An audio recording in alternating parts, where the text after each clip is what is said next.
मुख्यमंत्री माझी लाडकी बहीण योजनेचा लाभ डोंबिवलीतील महिलांना घेता यावा यासाठी नांदिवली येथे शिवसेना विभागप्रमुख अनिल म्हात्रे यांनी आपल्या कार्यालयात या शिबिराचं आयोजन केलं होतं.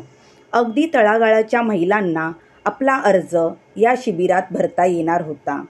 2 दिवसाचे हे शिबिर झाले असून लाभार्थी महिलांनी अर्ज घेण्यासाठी या ठिकाणी भेट दिली असून तसेच योजनेचा लाभ मिळवण्यासाठी ऑनलाईन अर्ज देखील भरून घेण्यात आले.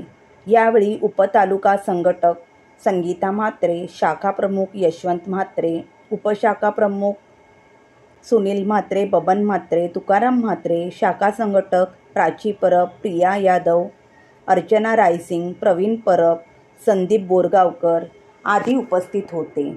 याबाबत अनिल म्हात्रे यांनी सांगितले की 2 दिवसाच्या शिबिराचा मुख्य उद्देश महिलांना कोणतीही अडचण येऊ नये, प्रत्येक लाभार्थी बहिणीला या योजनेचा लाभ घेता यावा. तसेच प्रभागातील पदाधिकाऱ्यांनी देखील सहकार्य केले.